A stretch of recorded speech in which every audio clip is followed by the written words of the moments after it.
for December. Our first order would be to call to order. So I'm going to go through first our staff members. And if you have an update, please go ahead and provide that update when I call on you. So I'll go through the list and I'll call everyone's name. And then you can then give us an update if you have one. So first would be Ann Uberg. Hello, I'm here. And I'll wait for my presentation. Okay. Beth Gorman. Hi, I'm here. And I'll wait till my presentation as well. Thank you. Okay. Dustin Fitzpatrick. Yep, PAG Air Quality Planning Coordinator. Jeanette Duren. Good morning, everyone. This is Jeanette Duren, Planning Manager with PAG. Lee Alter.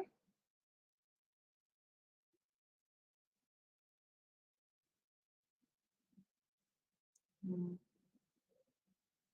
think you're still muted, Lee, but I'll yeah, I found it. Sorry. There you go. well, here, yeah, I don't. Is TP part of the committee formally? Yeah, I think we are. Yeah. So here, and I'm a supply side planner with Tucson Electric Power. Okay, Lee Comrie. I'm here, Sustainability Coordinator for PAG. All right. Mead Meyer. Good morning, I'm Mead, Sustainability Coordinator at PAG, and I do have a quick announcement for Corinne Marin. She is our EPAC representative on the Regional Wastewater Reclamation Advisory Committee, and she normally provides a report out from that meeting. She wasn't able to attend, so I will read out her report for her. So their last meeting at the RAC committee was on November 19th. They've been meeting via Teams. Eric Wiedebolt gave the director's report, and that focused on capacity modeling, growth planning, and growth augmentation, specifically in the University of Arizona, Town of Sarita, and Eastside areas. And then Jeff Pravat presented on the PFAS study report. Pima County will be reinstating its land application of the biosolids program after they've had a moratorium that started earlier this year. The moratorium was because of potential issues with PFAS, and it resulted in the county sending the biosolids to the landfill instead of those land applications, and that raised the operating costs substantially. So then the county partnered with U of A, Jacobs Engineering, and the National Science Foundation to conduct a study on PFAS in the soil and groundwater under the previous land application sites. And based on the conclusions of those reports, the county will be able to start their land application of those biosolids again next year. So that was a very interesting presentation, and their next meeting for RAC is Thursday, December 17th at 8 a.m. And that's my only report for today. Thank you. All right, thank you, Mead. Melanie Alvarez. Good morning, I'm Melanie Alvarez with PAG's Watershed Planning Program. I'm a research associate. Paul Castellano. Good morning, everyone. Paul Castellano here. I'm a Planning and Technical Services Director at PAG. All right. Peter Krozak. Sorry if I butcher your name. I'm really sorry. Peter Krozak, moderator here at PAG. All right, and then I'm Sarah Reitmeyer. I'm with Pima County Department of Environmental Quality. From the attendees, we have Brad Alice.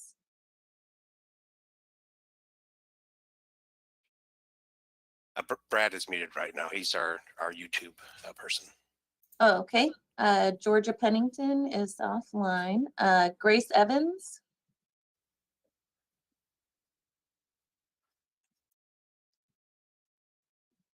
Lee, do you think I should just go through the list and not have them introduce, since it doesn't seem to be, I can't choose to unmute them.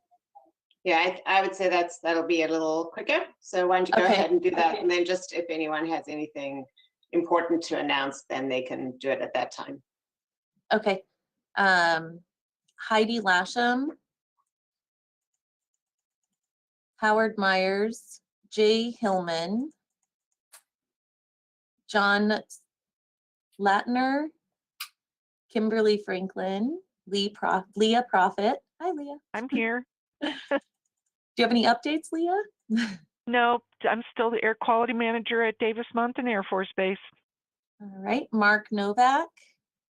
Good morning, Mark Novak with University of Arizona Planning, Design, and Construction. Just have a brief update. We're currently under construction on phase 2 of our agrivoltaic garden on top of the Environment and Natural Resources 2 building.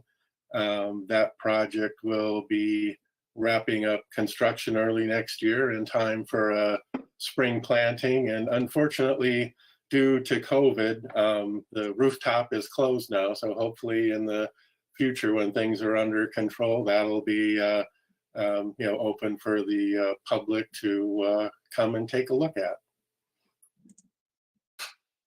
All right. Matthew Lutheran.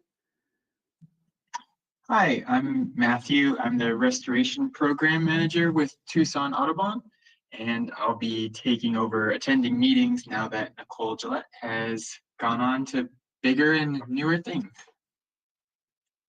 Right. Mirella Bromotaka, sorry if I mispronounced your Good name. morning, Mirella Hermatica with Pima County Wastewater. Nemesis Ortiz Declet. Paul Rosenbaum. And I guess it's Roxanne Paul. Lynch. Oh, hi, Paul. Hi. Yeah, this is Paul Roseman with City of Tucson Department of Transportation and Mobility Sustainability Coordinator. And Roxanne Lindsley. Good morning. I'm with the Arizona Department of Environmental Quality. All right, thank you, everybody. So for our in-kind form, if you spent additional time for the meeting, if you could email Lee Comrie following the meeting and let her know approximately how much time you spent for the meeting, and then our attendees list can be used for the in-kind form for attendees. But if you did spend additional time, please let Lee know. And then we'll move on to approval of the October minutes. If you have any changes, please let us know. Otherwise, we'll do an approval here by consensus so that we don't have to go through individual votes. So does anyone have any changes to make?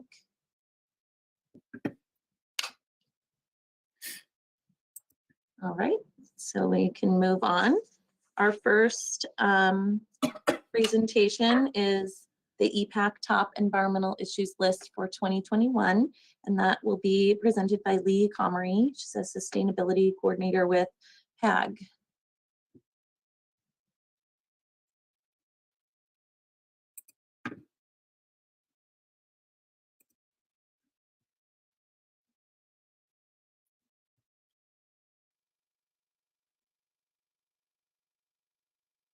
Lee, you're still muted, I think.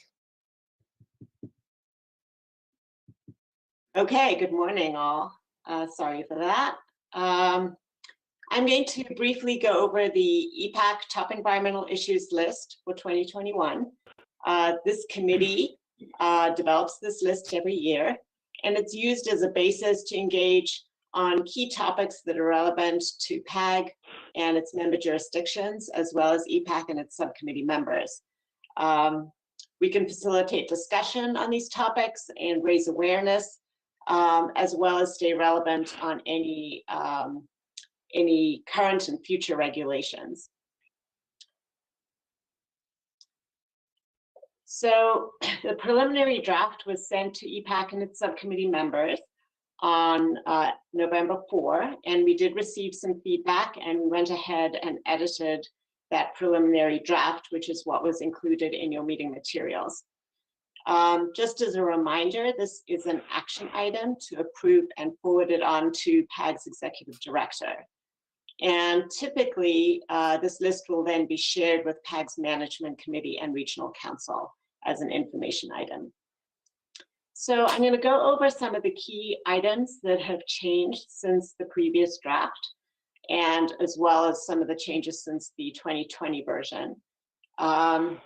Starting with the healthy environment section, under the clean air section, it now reflects changes to the air quality status, with Rieto now being the remaining non-attainment area for particulate matter. It also acknowledges the completion of the 20-year maintenance period for the Tucson air planning area for carbon monoxide. Under the clean water section, it now specifies emerging contaminants of concern to water quality and can be tracked in the region.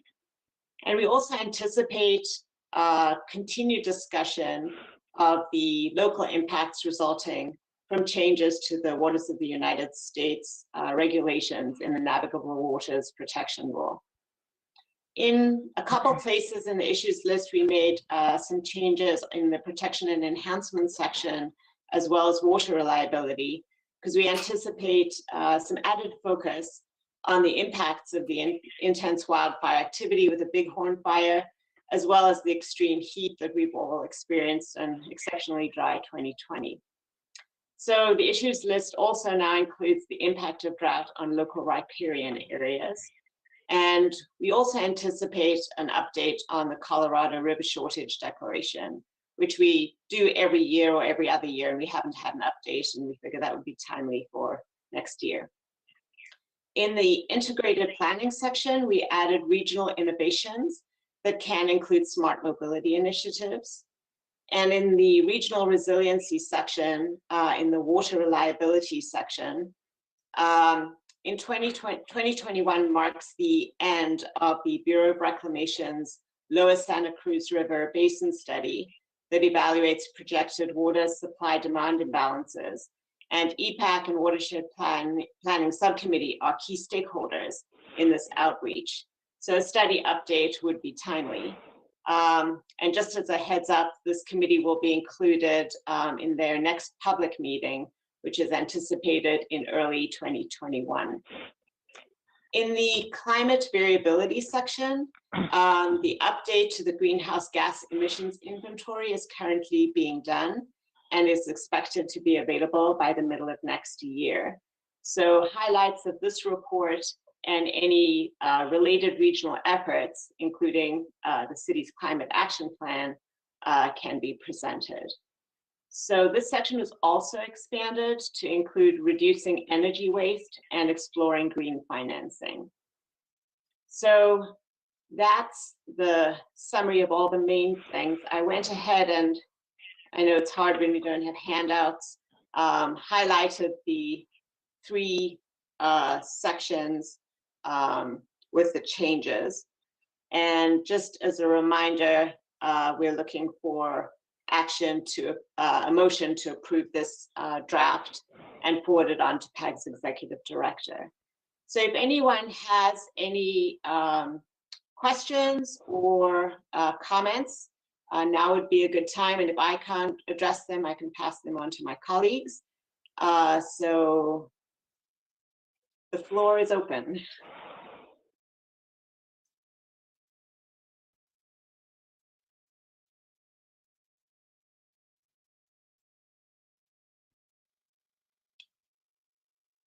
Okay, so if there aren't any changes, can we have a motion to approve?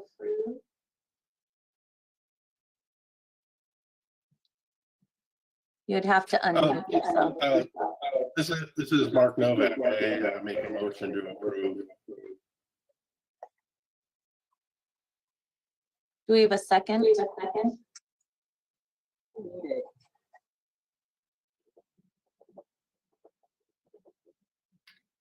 This is Kim Franklin. I'll second. Thank you, Kim. So with that, we will send it on to the send this on to the executive director for approval. Do we need to do a vote, or do we do it by consensus after the move? We can do it by consensus, but I think we should just see if anyone has any problems with the issues list quickly. Or if anyone has any objections, I guess, to raise them now.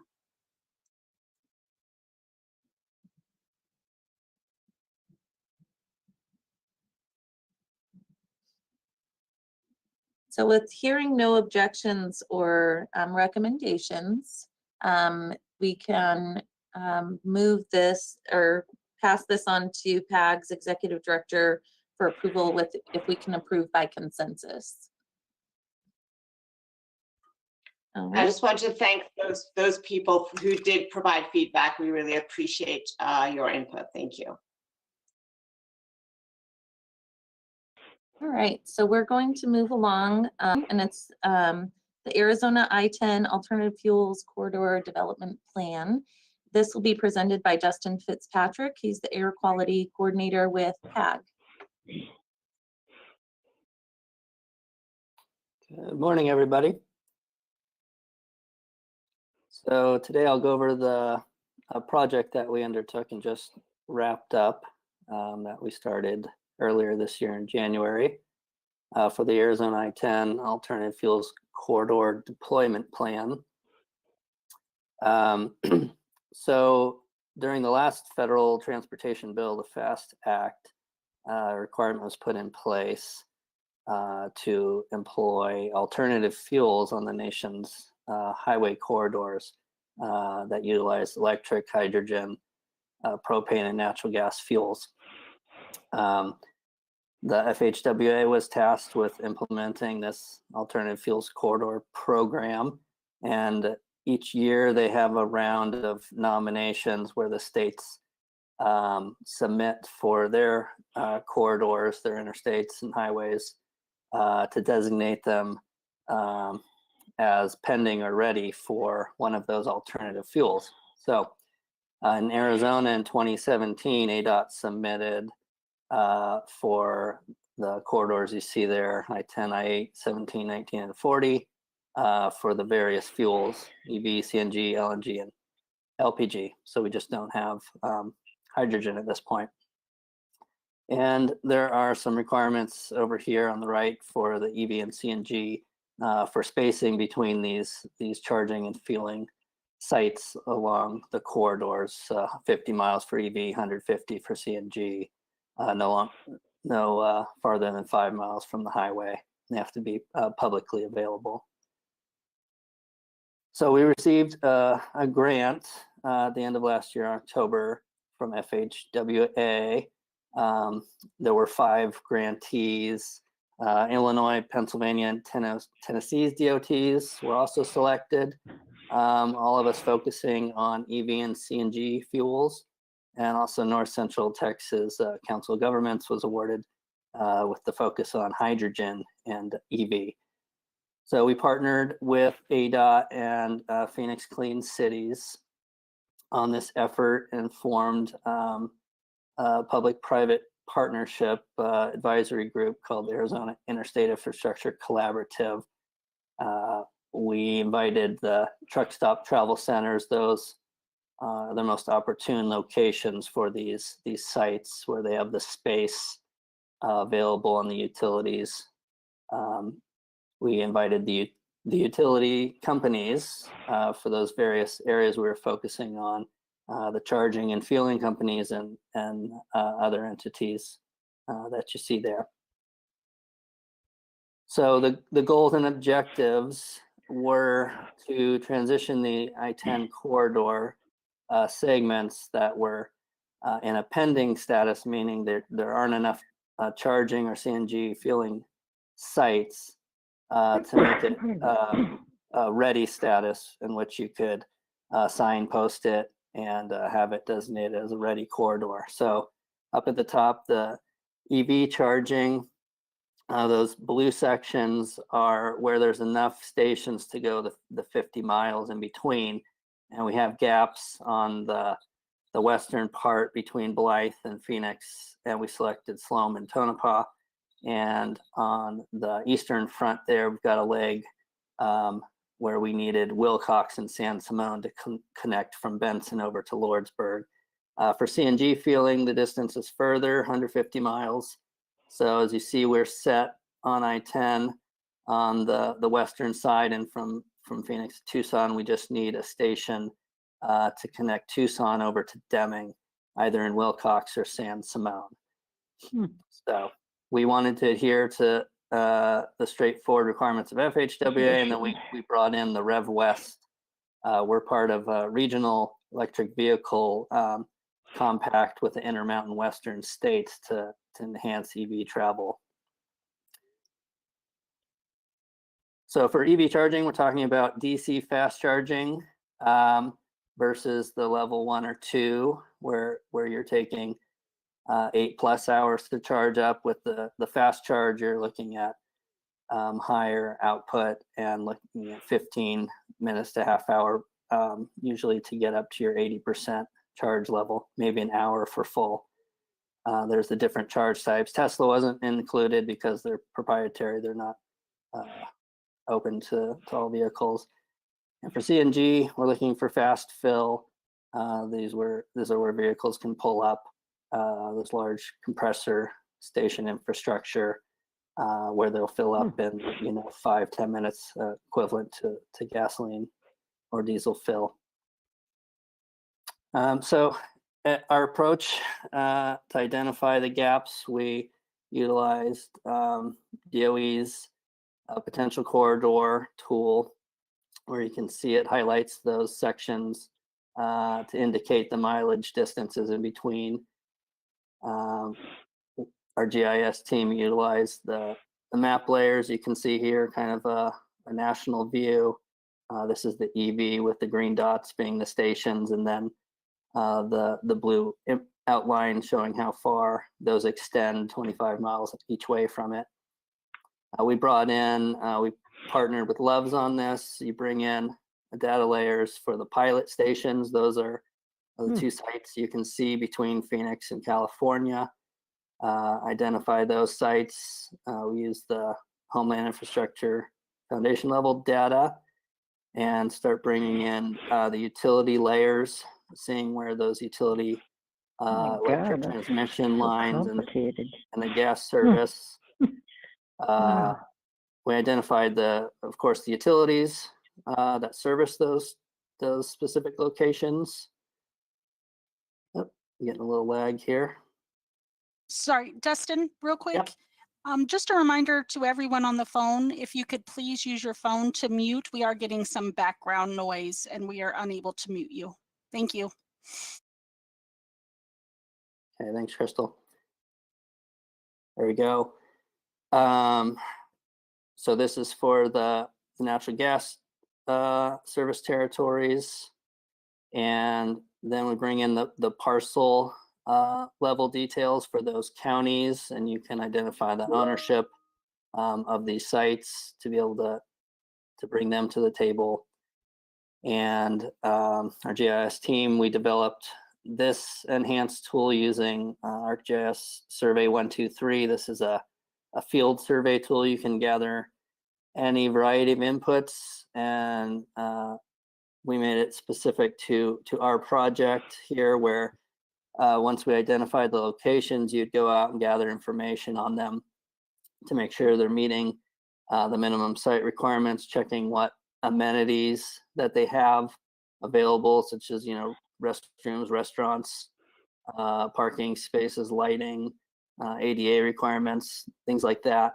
You can bring in site photos and store all the data on that locations, and then this kind of lets you do a ranking and evaluate that site suitability. These tools we went in hoping that they could be transferable to other areas in the country, and that FHWA can perhaps leverage them as well. So this shows you kind of the Survey 123 site survey map and the locations we were highlighting in Sloan and Tonopah. Wilcox and San Simone, and then all the data is saved on those locations for evaluation. This is the enhancement our GIS team did on the electric corridor map. It works for the CNG as well. So we took their potential site distance tool, which is that blue buffer, and you can click on any point where you're evaluating along the corridor stretch, say the yellow diamond there, and then it'll return the nearest 200 sites for either your EV charging or CNG fueling. So it helps you evaluate what's around and your distances to make sure you're meeting those minimum criteria. So hopefully we'll work with NREL on that. And again, this was an enhancement that just makes the exercise easier when you're trying to figure out where to site these alternative fuel stations. So with that advisory group, the AIIC, we went through some of the challenges and needs and suggested results, and then gathered some cost estimates using the utility costs and generally available costs that were out there. So you can see the cost for large station CNG at the bottom out there in Wilcox or San Simone in the area of 1.2 to 2 million. And with EV charging, the DC fast charge station, there's a variety of options. Minimally, FHWA wants to see 2 chargers with 2 different connector types, CHAdeMO and CCS. You can go up to 4, 8. And so these are kind of the ballpark cost estimates of getting these stations in at those locations. Part of the exercise, of course, looking for funding. We look for the various funding sources, and one of them being the CMAQ funds that are available nationwide. The congestion mitigation air quality funds are divvied out, and FHWA has this tool here where we put in the number of vehicles that would be going by the interstate, estimating the number of battery electric vehicles ratio registration in Arizona, and then come out with how many cars would be stopping by there daily, and then that gives you your emission totals that you'd be reducing. And this is what you have to demonstrate to ADOT to request and solicit for those CMAQ funds, of which Arizona's apportionment in fiscal year 2019 was around $54 million. So most of that goes to Maricopa County, if not all, with their air quality problems with ozone and PM. But for example, with the cost of purchasing 1 street sweeper to reduce PM10, that's in the area of $750,000. That would cover an EV charging station with 8 chargers at one of our sites. So part of the exercise was showing these sites and the charging companies that is an option for funding. So we also discussed the signage. The goal to get your corridor ready for FHWA standards is to be able to signpost it. ADOT, there's 2 options. There's general signage that you see or specific signage. And for specific signage, ADOT has the logo sign program you see along the interstate. The issue right now is that there's limitations to the categories, gas, food, lodging, camping, attractions, that's it. And so these alternative fuel sites don't meet the definition of the gas category. So this is controlled by the Manual on Uniform Traffic Control Devices, which is MUTCD, which dictates all the street and highway signage requirements. So that needs to be modified, and that's being looked at nationally, which would allow these sites to be included in these type of signage programs. So again, we finalized this, started beginning of the year, got the plan out just this week on Monday. It's available on our website. Pretty excited about the prospect of getting these alternative fuel sites in. Got a meeting next week. Electrify America, the company that came out of the Volkswagen Dieselgate settlement, the $2 billion. They have 4 rounds of funding. They're done with the first 2. The third round hopefully we'll be considering some of these locations that we identified to put in additional stations. So any questions from anybody?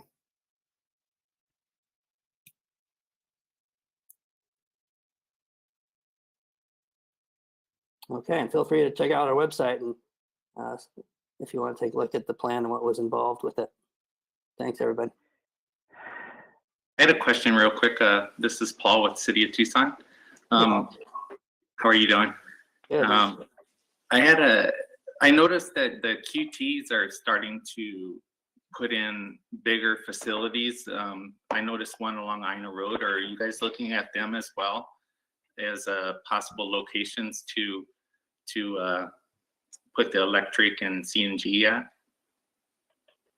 Yeah, Paul. Well, this project was specifically focused on the pending segments of the I-10 corridor only. So those were the sections between California and Phoenix and between Tucson and New Mexico, and they were generally out in the rural gaps where there are no facilities currently. So most of what we saw were the pilots dominate out there, and or individually run stations. The QTs seem to focus on the metropolitan areas. So, I mean, those could be targets for other programs such as, the TEP's EV charging program around Tucson. Okay, that's fine. Yeah, I was just wondering because it was the first one that I saw that was a larger one that takes on semis and stuff like that along the freeways. It was, unless they're doing it more, if it's only regional or outside of Tucson, I don't know. It was just a new one that was put in. Yeah, and that was one of the findings of the exercise, were that these larger companies that have a national presence, it's a lot easier for them to formulate a plan and get these sites implemented, across their enterprise. So hopefully, if we're starting to see them, then that's their national plan. Thank you. Yep.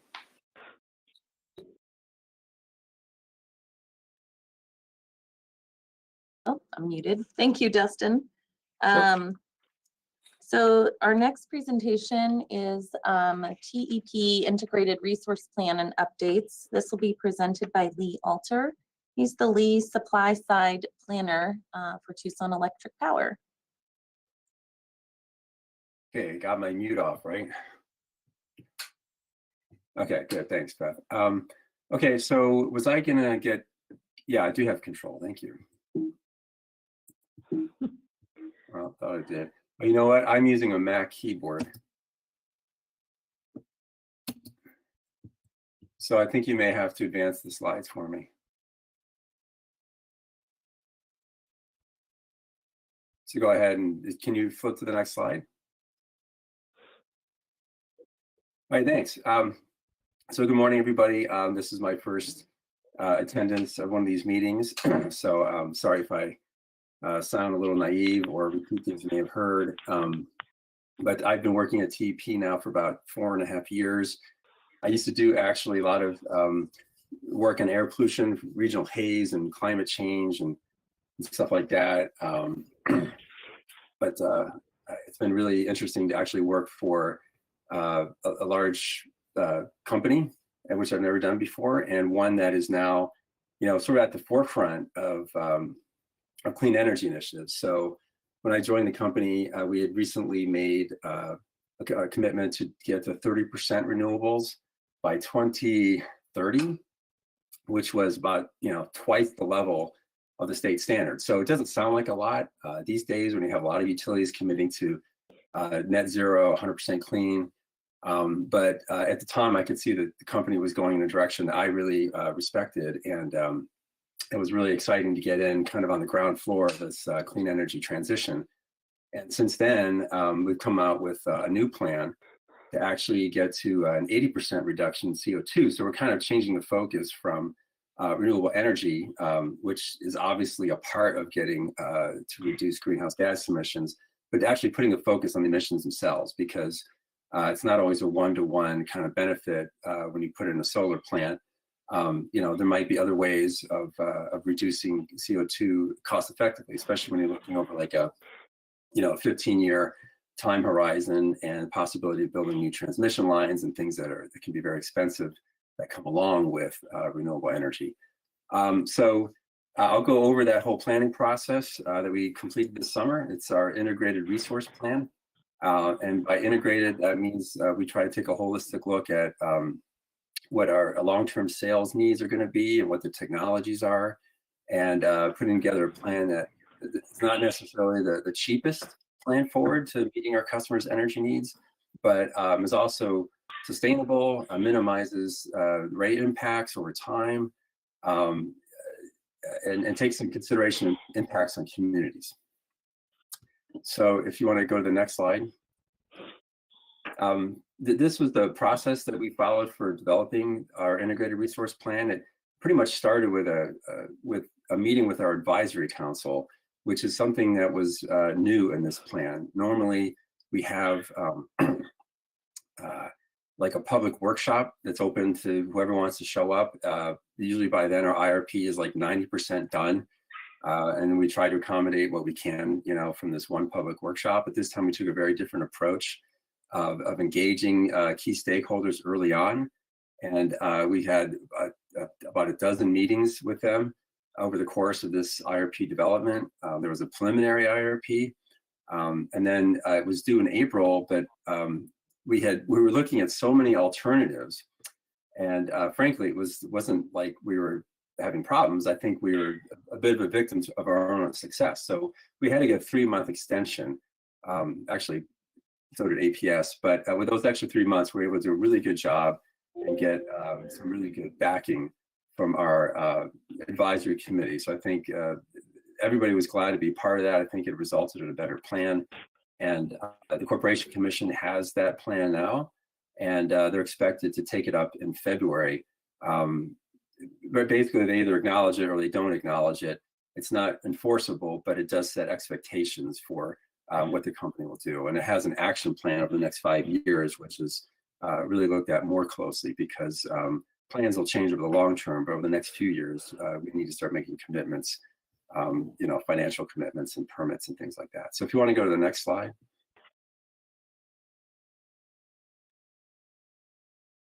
Thank you. So I don't want to harp on this too much. There's a lot of new things in IRP, but the advisory committee is one of those. And these are just a list of most, if not all, of the stakeholders that we had involved. And so we had customers, government agencies, the county, the city, and advocacy groups as well. And some of those advocacy groups, we listened to what they wanted us to analyze, and we actually invited them to do some analysis with us. So we shared data, particularly with SWEEP, and they did some of their own modeling, and we compared results, and that did, I think, help us decide to include in our plan some more energy efficiency. So the state energy efficiency standard, I won't say expires, but it had a goal of 2020 to meet certain efficiency requirements. And we're going to try to continue that rate of progress for energy efficiency for the next, really for the whole 15 years, but for the next 5 years for sure. So go to the next slide, please. So sorry to interrupt, Lee, but we are still getting some feedback. So if you're on the phone, if you could just check and mute your line, that would be great, just because we are having some background noise from the phone lines.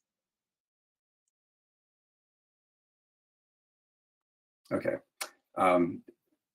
So as I say, we had a number of meetings with our advisory council on a number of topics, on how we forecast our load, how we make sure we have enough resources to meet peak demand, for the next 15 years, how we do our modeling, assumptions for electric vehicles.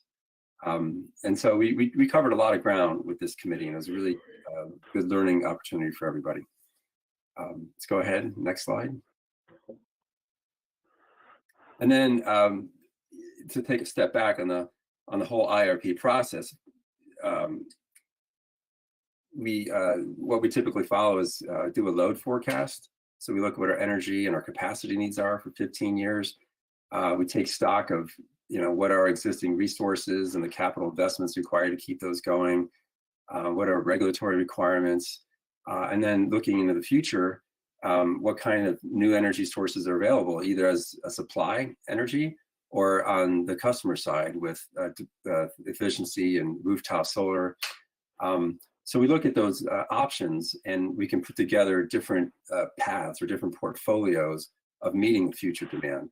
And so you can come up with a number of competing plans, and but then you also want to make sure that whichever plan you start to favor will be robust under different circumstances. So we do scenario analyses that look at different fuel cost projections, load growth projections, to make sure that the plan that you think is best will actually hold up and not wind up costing a lot more than you expect if gas prices change, for example.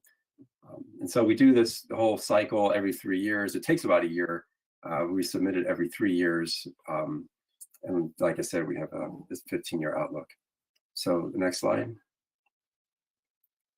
And then we looked at actually a couple dozen different portfolios, but these 10 are the ones that kind of rose to the top. And I won't go through these at all. This, I don't know if you're making these slides available, to the whole group here after the meeting, but as you'll see at the end, we do have links so you can get the presentations as well as the IRP itself. So why don't you go to the next? So some of these, as you can see, were we had to do because the Corporation Commission wanted us to look at different things, and one of the recommendations from Sierra Club, and one of them was from another group, and we tried to be as close as we can, and then we plotted them all out on this graph here that kind of shows how each portfolio ranks in terms of its total cost, well, its revenue requirements, and the CO2 emissions. And the most aggressive portfolio was suggested by the Sierra Club. So it would have shut down all of our coal plants by 2028, and one of them by 2025. So that, not surprisingly, was the most expensive program. That's P08, the purple dot. It also gets you the most CO2 reductions.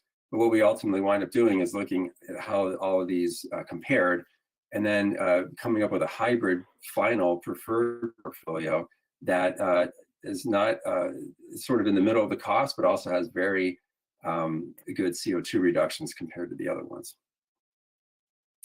And the next slide will show exactly what that plan entails.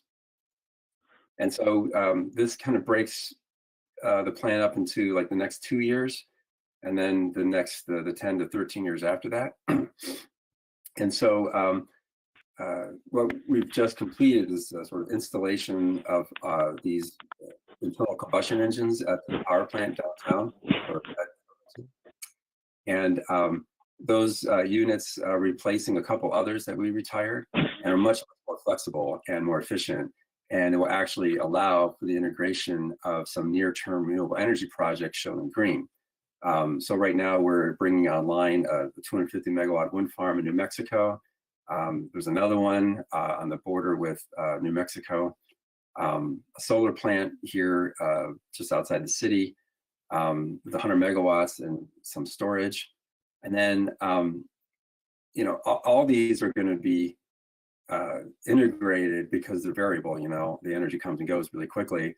Those RICE engines will help balance that energy in real time. And then finally, in 2022, we're joining an energy imbalance market that's managed by the California system operator. And that will give us additional flexibility because it sort of joins our footprint of operations with those of most of the West at this point. And we all share our resources. So if for some reason our RICE engines aren't fast enough, or there's cheaper energy out there, they won't run. And instead we'll get the power every 5 minutes from some other part of the West. And it's all based on costs and bids. And so it's at least sort of a least cost, real time, automated way of balancing not just our renewable energy, but all those that are in this market. So that's will be key in the long term, because starting in 2022, we retire our next coal plant, and then over the next 10 years, we phase out all the rest of our coal plants. And as that goes on, we're bringing in another 2,000 megawatts of renewable energy and about 1,400 megawatts of storage. And we're currently fine tuning what years we think exactly, we're going to bring those in. But it's, it's really a complete overhaul of how we get our power within the next 15 years. And so if you want to see kind of what are the environmental effects of that, you can just go to the next slide. Well, actually, no, this one won't show the environmental effects, but it just kind of shows how our generation changes over the planning window. And the blue shows the coal phasing out.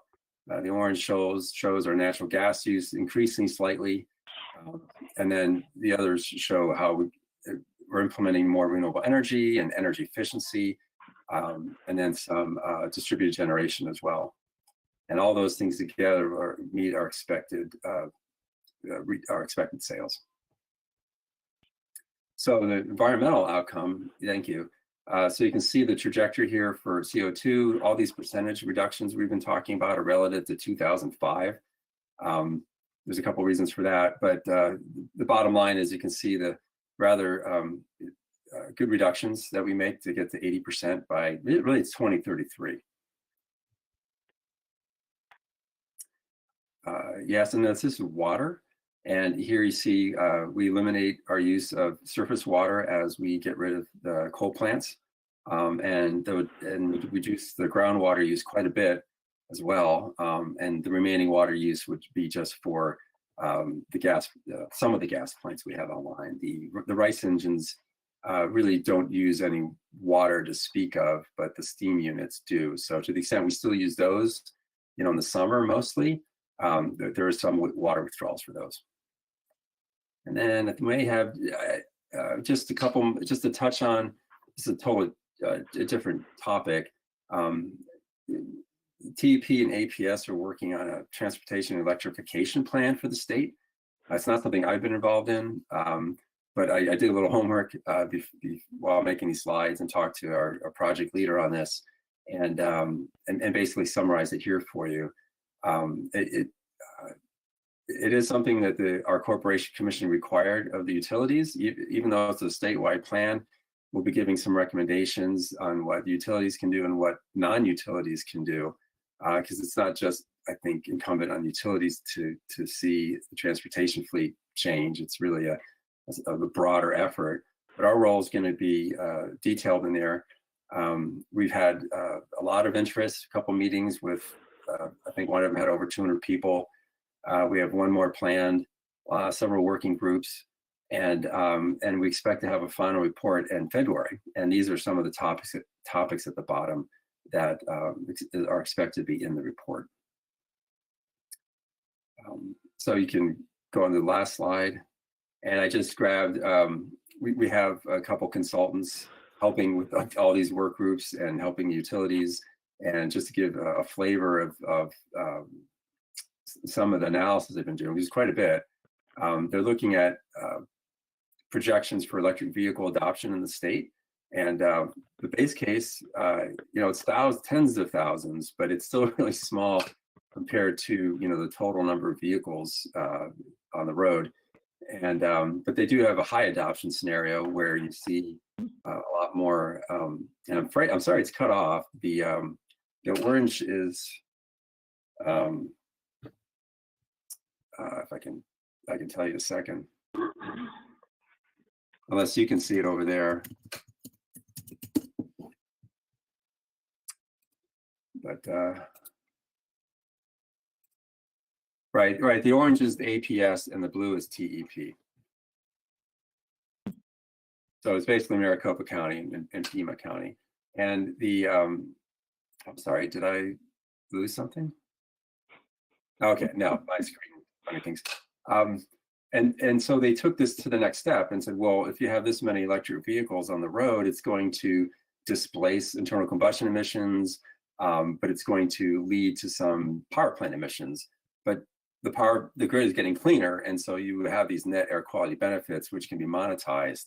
And this slide, the chart on the right, compares those air quality benefits under the base case versus the high adoption case.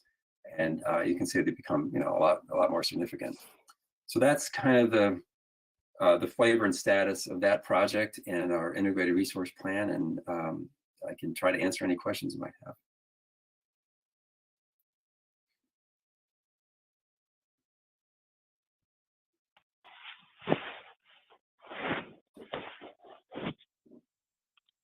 Lee, can you hear me? Yeah. Yes. Hi, this is Janine Spencer Glasson, and I'm wondering how much consideration do you give to raptors and bats, the effects on them when siting wind farms?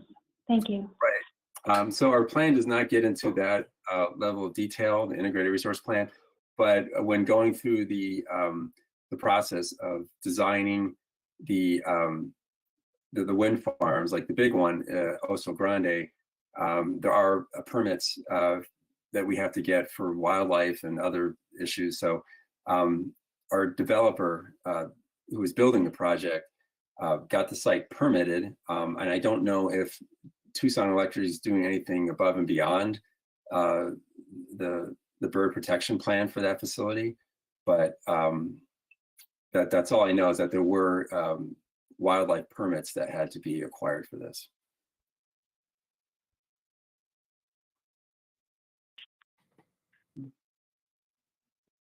All right, do we have any other questions?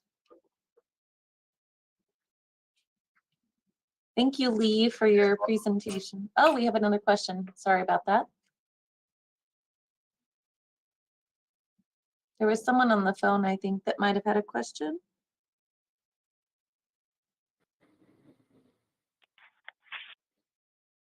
Okay. There's still a phone caller that maybe, I'm not sure if trying *6 might mute your line if you're on the phone, but we'll move on to the air quality update, ozone and wildfires for the summer of 2020. Our presenter will be Beth Gorman. She is the Public Outreach and Education Manager with Pima County Department of Environmental Quality. I will hand it over to you, Beth. Thank you, Sarah. Can you hear me okay? Yes, Everybody we can. Hear? Okay, thank you. And let me make sure that I go the right way with my mouse. So today, just a couple things we're going to talk about.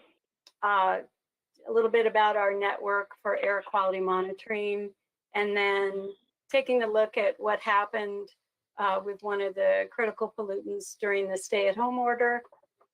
And then just talk briefly about our problem pollutants and the impact then that the fires had on air quality this summer, and then where we stand status-wise with the EPA health standards, and then things that we can all do on a regular basis to help improve air quality, and then also how you can find out what's going on with the air real time. So basically this is, you can see the map here. For those of you who are not familiar with our network, we've got monitoring sites all the way from Marana down to Green Valley, over to the east side to Saguaro Park East, and all along in between in the metropolitan area, the more populated area of Pima County. And we've got an amazing team, small but mighty, who calibrate all the equipment, keep it going, and do the analysis. And it's amazing what they can do. We've got 14 different locations, which is more than we're required to for a county our size. And they keep those systems running. We get very high marks from EPA on a regular basis for the data recovery for our sites. But we monitor for the criteria pollutants that are listed here. And you can get that data real time on our website. A couple minutes after the hour is when the data comes through and the system gets updated. And that's, you can find the link on our website on the homepage. Oh, come back here. So during the stay-at-home order, we can see, we looked at NOx here, the nitrogen dioxide, I should say, and which tends to be from motor vehicle emissions. It's one of the major sources here. And You can see we looked at the different months of the different years and did a comparison. These are just a couple of data points, so you can't really jump in there and say for sure, but you know, it certainly looks like there was you know, a reduction, sorry, in nitrogen dioxide when you look at the different years compared to what happened in March and then in April. You can you have to look at lots of different variables though when you look at air pollution. So you know, this is just one set of data points, but it does indicate that there was a reduction in nitrogen dioxide during that time frame. And then if we go ahead and just talk about the problem pollutants that we have here, you know, this is looking back at last year because that's the last year that we have complete data for. But you can see that carbon monoxide is no longer an issue. It was decades ago, but we're fine now with carbon monoxide. Particulate matter, 2.5, the small particles that tend to be combustion from combustion sources. You can see other parts of the country have issues with that. We're okay at this point.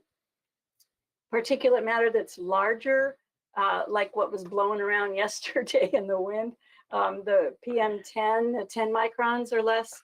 There are days where we're in the moderate range for that, and on very occasion, we might bump up into an exceedance of the standard, but that's always generated by either wind events or fires.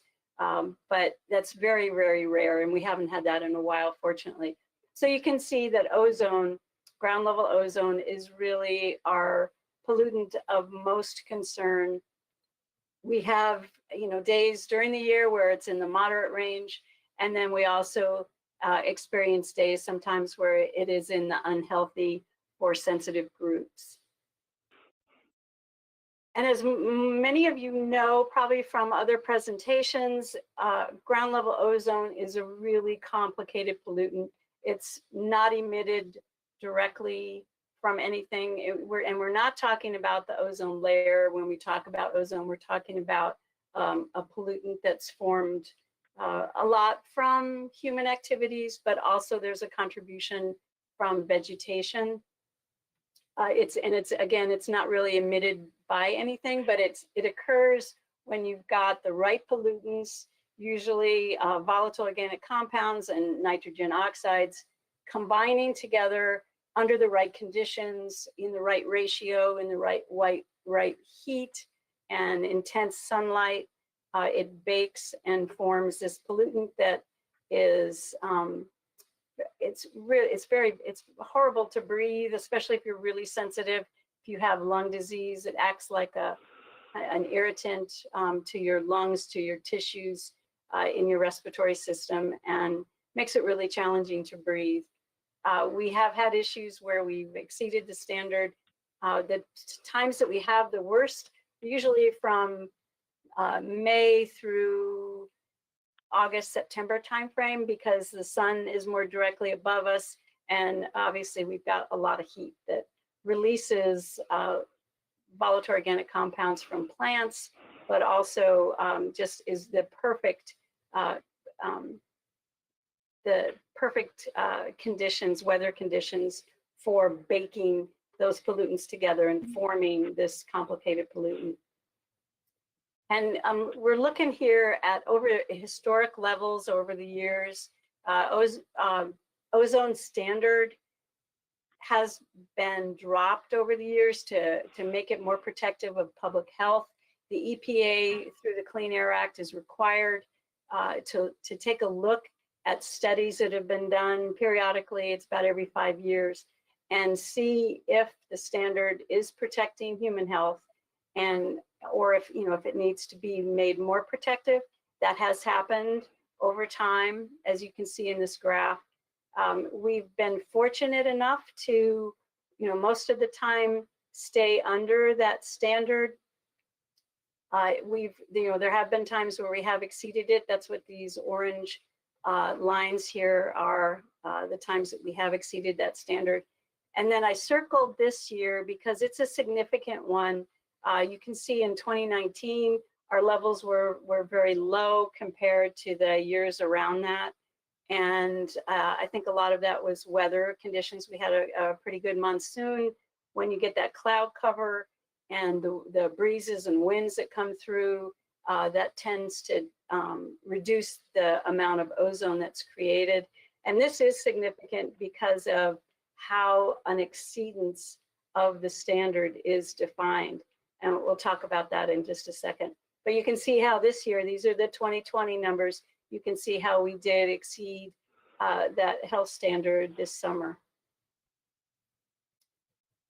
And part of that, a lot of it, most of those, we had 8 exceedances. And most of those were because of the fires, the local fires, the Bighorn fire, as well as the fires in California and all over the state and everywhere. It was such a horrible fire season this summer. And then if you don't know that, when trees burn, they release one of the key ingredients, both of the key ingredients for ground level ozone. And so we did we had seven of the 8 exceedances that we had over the summer were because of the fires. And it's not the first time, which was interesting. I had forgotten, but back in 2011, when there were also wildfires in the area, we had 11 exceedances of the ozone standard. But this summer we were really busy issuing the high pollution advisories and the health watches out of our office. And of course we all broke our hearts to see the mountains on fire so close to our community. And so where we are as far as status, as was mentioned earlier, we're in attainment for all the EPA, the national ambient standards, except that Rito area, which is non-attainment for PM10. The Ajo area was redesignated by EPA in September, which is really exciting. And the maintenance plan was approved as well by EPA. And I want to just mention that Sarah and the state, Sarah worked real closely with the state and with the source to get this happening. So, I think she needs to be commended of all the work that she did, along with everybody else that worked together to get that redesignation of attainment. And we are barely in compliance with the EPA ozone standard now. And this is what I was talking about with that other graph. The way EPA defines meeting the standard is really complex too. It's when the 3-year average of the annual 4th highest daily maximum concentration is less than or equal to the standard, which is the 0.07 parts per million. So that the 3 years, that's the significant thing. And so we had a high year this year, and then that low year last year, plus the higher year the year before. So when you do that averaging for those 3 years, what you come up with right now is we're at 69 parts per billion, and the standard is 70 parts per billion. So as Dustin said recently, which I thought was so funny, Pima County is dancing under the limbo bar. So far, we're really, really close. But we're not going into an exceedance at the moment. But who knows what the future will bring? And hopefully we'll continue to stay under that standard, because obviously it affects so many people's health, and we don't want to go into non-attainment. So what can we do? The big thing, a lot of our sources have to do with motor vehicles. So we just try to combine our trips, try to drive less. Idling this time of the year, I know it's really tempting because it's chilly in the morning. It's tempting to start our cars and let them warm up. Better just to get in there and start driving and go slowly. Keeping tires inflated, check those even if you've got sensors in your vehicles. for your tires. It's really a good idea to still Yeah. check it once a month because those sensors don't kick in until sometimes the tires are about 25% underinflated. Maintain your vehicle. And then this time of year also, if you have a choice for your heating, avoid the wood burning if you can. It affects a lot of people. We get a lot of complaints from the smoke that's in people's neighborhoods. Sometimes people can't even go out and walk their dog because they're so sensitive to the smoke. And then also, we talked about trees and the vegetation releasing the VOCs. If you are going to plant trees, please plant low or moderate VOC emitting trees. We have a list on our website that was taken from Maricopa County, and there's a lot of trees to choose from. So if we can do that as a community, that will help, especially since the mayor is wanting to plant a lot of trees, which would be great. We need to try to make those trees as low emitting as possible. That will work in our community. And then another thing we can do, there's lots of different things we can do, but another thing we can do is to try to reduce the amount of gas-powered lawn and garden equipment that we use. And right now, thanks to the state ADEQ, we have a cut down pollution program that's going on, where if people turn in their gas-powered landscaping equipment, their lawnmowers, their string trimmers, chainsaws, leaf blowers, they can obtain vouchers towards the purchase of zero emitting equipment. And we run that up through our office here. So you can either give us a call or go on our website and look for the cut down pollution icon. And you can get up to $400 in vouchers, which is great. And then how can you as an individual stay informed? We've got, on our website right there on the homepage, you can just click on the current air quality and get that real-time data. You can get advisories from us. I send those out whenever our monitoring folks indicate that we need to get the word out. Of course, ADEQ has these great 5-day air quality forecasts that you can sign up for. And then you can, follow us on Twitter and Facebook and try to find out information that way. And I think that's all. Yeah, that's all. Does anybody have any questions? Beth, I think Heidi Lasham has a question. Okay. Heidi, you'll have to unmute yourself. Sorry, I didn't mean to do that. I don't have any questions. Okay. I want to say great job, Beth. Thank you. Anybody else? Okay, thank you very much. Quick question to the altar. So those, the 69 parts per billion, those are all the ozone exceedances, right? You didn't take any out because they might have been impacted by fire, did you? Not yet, no. And that's something that I think the state will decide, working with us, if we're going to need to do that in the future. I think it kind of also depends on what happens next year. And then also, I guess when EPA decides to look at all the data and make determinations. Right, Sarah, do you know anything different?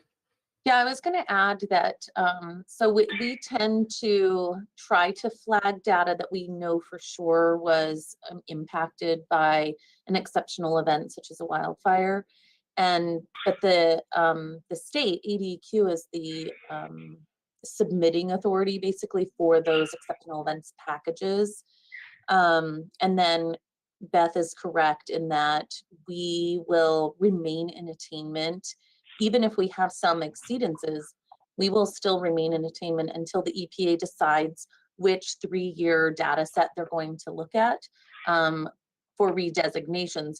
Typically, they don't do that until they look at the standard again. So if they come back to the standard and they decide to lower it or change it, or they go back and they review it, then they will redesignate areas based on the data that they choose. So they might choose a different 3-year section. So for now, we're okay because they aren't looking at the data right now to redesignate areas.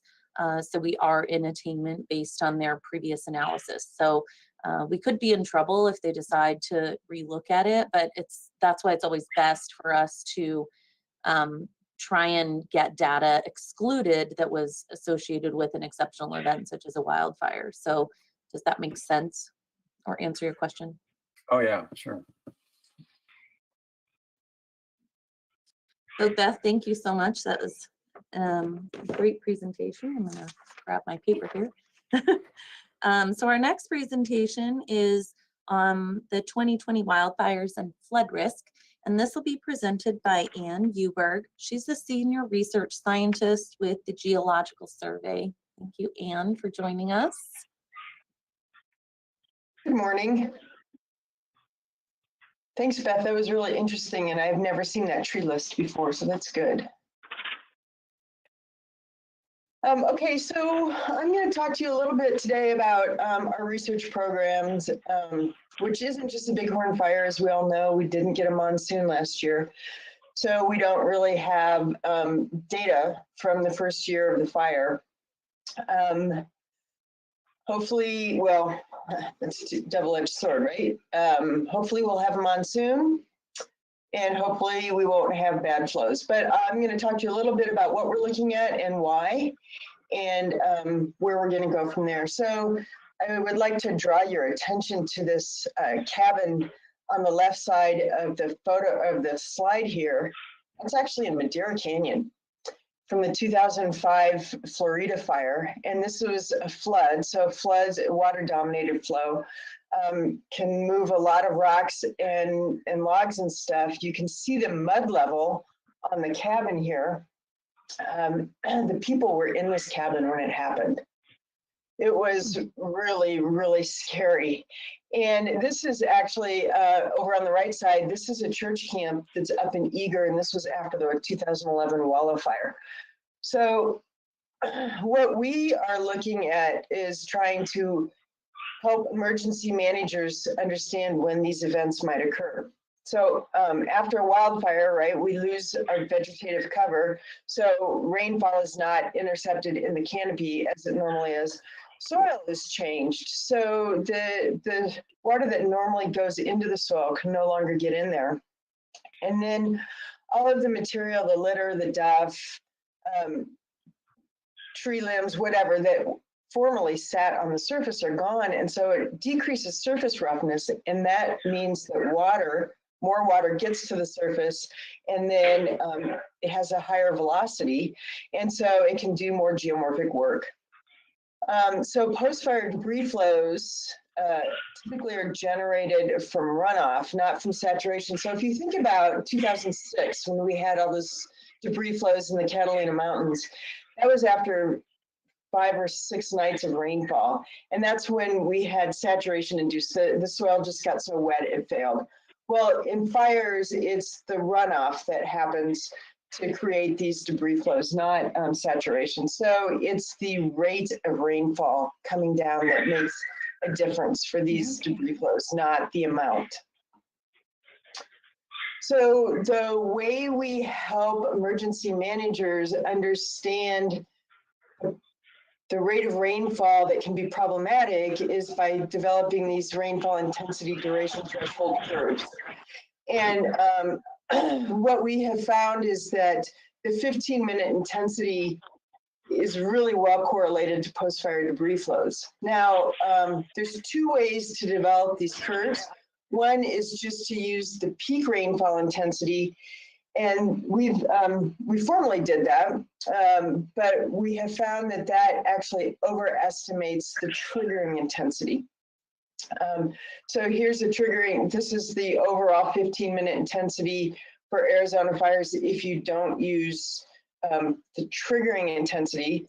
And you can see, so this is the Pinell fire was up near Globe, and it's about 15 millimeters an hour less triggering intensity than the peak intensity. So that's really important as far as timing and emergency management goes. In the Buzzard fire, this is over in New Mexico, it was only about 6 millimeters.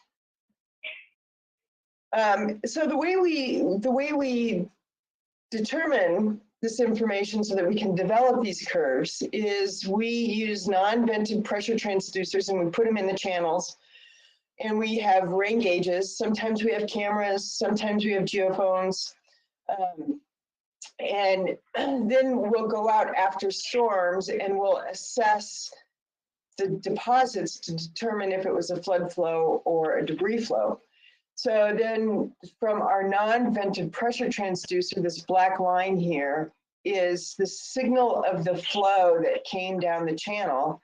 And the blue line here is the rainfall that happened. So we can tell when debris flows come by, and then we can also calculate that triggering intensity, and we can also calculate the peak intensity. So burned watersheds actually changed pretty dramatically quite quickly. So these photos here are from the Chiricahuas from the 2011 Horseshoe 2 fire. This is up near Rucker Park where we had a study site. And this was during the burned area emergency management, emergency response assessment, the Bear Team assessment. And so that's in June before we had any significant rainfall. And then by October, you can see, you know, there's vegetation starting to come back, but the size, the caliber of the material that's around is quite different.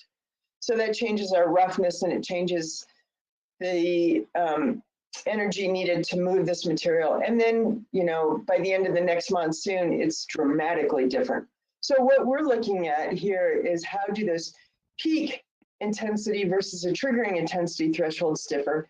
And then also how do those thresholds differ with time since fire? Because that's really important. The threshold for the first year after fire is much less than later, the following years. So this is just looking at the areas that we have, or from data that we have from rainfall with timing thresholds. So let's first look at this left map here. The white circles are from fires that we had where we developed an intensity duration threshold using peak data because we had no timing. All these other fires, we have timing data for. Now, the bighorn here is in white because we didn't have flows where we had timing and debris flows. So the rest of these fires, we actually have flows and timing data. So this is Tadpole, which was north of Silver City this summer. Buzzard was 2018. Pinell was 2017. This is the Woodbury fire from 2018, and this is the bush fire from this year. And so on the right graph here, you can see peak intensities on the x-axis, triggering intensities on the y-axis, and you can see that triggering intensities are almost always less than the peak intensity. So it's really important to have that data that tells us timing. Some of the other things we're looking at with these studies, in addition to how these thresholds change with time since fire, is what are these thresholds where areas have successive burns, right? The Catalina Mountains, we had the Aspen in 2003, the Bullock in 2002, and then the Bighorn this year that reburned all those areas. We had the same thing in the Penelenio Mountains, 17-year difference between the Nettle Gibson 2004 and the 2017 Fry Fire. And then also down in the Chiricahuas, we had the 1994 Rattlesnake Fire that burned the crest of the Chiricahuas, and the 2011 Horseshoe 2 fire. And these areas, when they get burned successively, seem to have a different geomorphic response and kind of a legacy from that first fire. So even if it doesn't burn as hot in the second fire, that first fire has an impact on that second fire. So we're looking at that. And then another research question that we're looking at is how does drought impact these rainfall intensity thresholds? You know, before a fire will have, you know, high vegetation cover and low chance of debris flows, and that gets flipped right after a fire. So how long after time does it take for us to get back into that condition where we have enough cover that it's less likely to get debris flow? So in the Horseshoe 2 fire, we have several sites looking to address this. We have some sites up on Green Mountain where we have both vegetation transects, and then we have some pressure transducers. We also have some near Barnum Rock in a nearby area. And then up on Radio Ridge, so as you're driving up to the ski area, so you go, let's focus on the Iron Door first. As you're going up to the ski area, here's the Iron Door restaurant, and then the ski area here. And then if you go up to the top, to the observatory, we get up here at the top of Radio Ridge. And so we have 2 sites, 2 vegetation transects up there, and then we also have one near the Iron Door. And the purpose of these transects are to look at this burn history, right? So in Green Mountain, we have one area that was unburned, one transect in an area that was unburned by the Bullock fire, and then burned at low severity in the Bighorn fire. And then we also have one transect that looks at an area that was burned at moderate to high severity in the Bullock fire and burned at low severity in the Bighorn. Radio Ridge, we have 2 scenarios on Radio Ridge, and then the one we're calling the Iron Door that was unburned previously in either the Bullock or the Aspen fire and burned at moderate severity during the Bighorn fire. So we'll continue to go back to these areas over time, measure the understory vegetation, and measure soil infiltration, and take other data to try and assess how these thresholds are changing and why. And then, like I said, we also go out to the field and we conduct site visits to determine when certain rainfall triggers storms. So I told you earlier that at the Pinnell fire, our triggering intensity in the first year was 58 millimeters an hour. We have a range that goes from about 42 to mid high 50s for different areas. And so we had one storm that hit the northern part of the fire in the upper CDO that had a peak intensity of 50 millimeters an hour. Again, we don't have timing on these storms because we didn't have sensors down in here. But then we went back out afterwards, and the blue dots over here represent little tributaries that either had a flood response, or the red dots represent tributaries that came down that had debris flow, and we can tell debris flow by the type of deposits that we see. So we did have debris flows with a storm that had a peak rainfall intensity of 55 millimeters an hour. It is likely that those were triggered with a lower rainfall intensity. We also had a storm that hit the part of the fire, the original part of the fire, that was burning through Sonoran Desert vegetation, which typically doesn't burn, right? But now we have these invasive grasses. That peak rainfall intensity was 90 millimeters an hour, and there was no response. There wasn't even any evidence of flow in the channel. So, you know, as fires move into these systems that we don't really have a lot of information on, it's just gonna take some time to understand how they respond. So we will continue monitoring. I'm sorry I don't have any data to present to you, but like I said, we didn't have any storms that really produced a lot of responses up on the mountain. So with that, I'm happy to take any questions.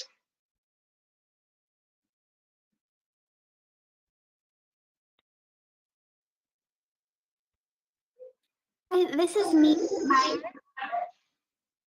Am I clear or echoing?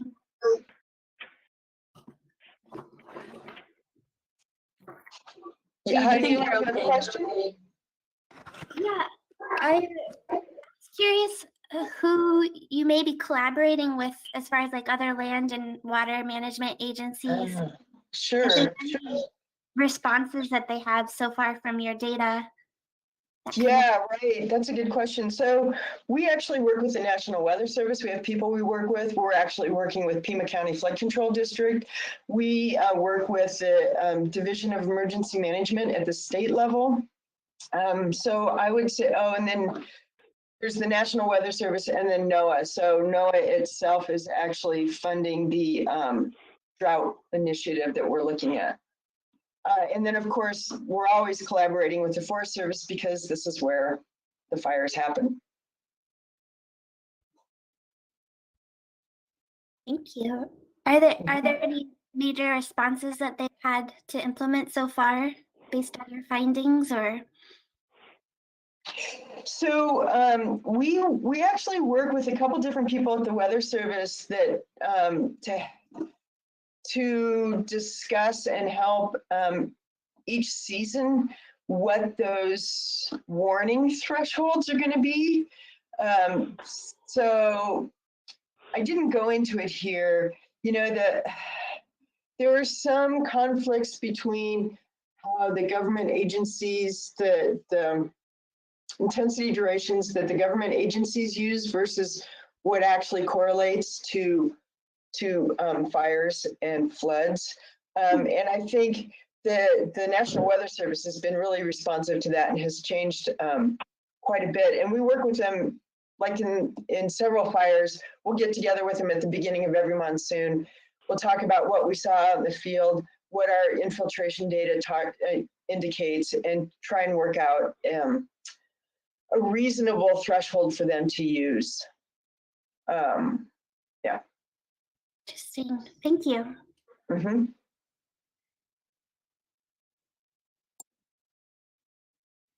Are there any other questions?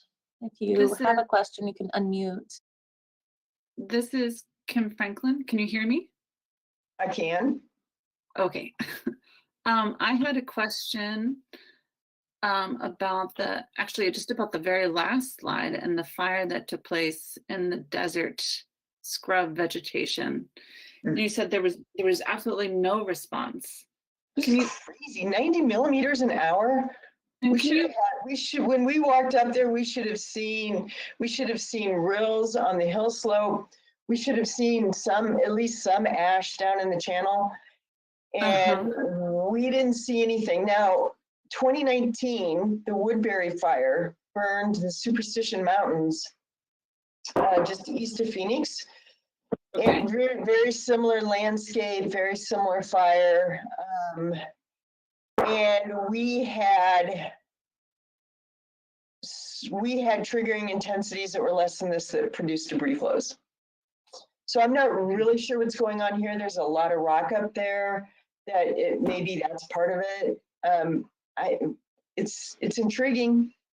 I don't really know what to say about it, except that we don't really understand how these systems work because they're new systems for us, right? When you, I'm sorry if I'm being dense here, but just to make sure I understand, when you say no response, does that mean no runoff? Or we didn't see runoff. No runoff at all. Right, seriously, it's really crazy. Yeah, I mean, normally, even if you didn't get a debris flow, first flush runoff, you would see ash and some charcoal along the channel. And it would be pretty apparent that some kind of a flow came down. You would see, you would see sticks moving. You just see, it's pretty apparent when a flow comes down. There was no flow that came down that channel. And we hiked pretty far up into the watershed. Can you tell me the location approximately, which canyon or part of the Catalinas that it was? That was Pima Canyon. And that was based on one of the new alert flood stations, alert rain gauges that went in, that Pima County Flood Control put in. Okay, thank you so much. Yep.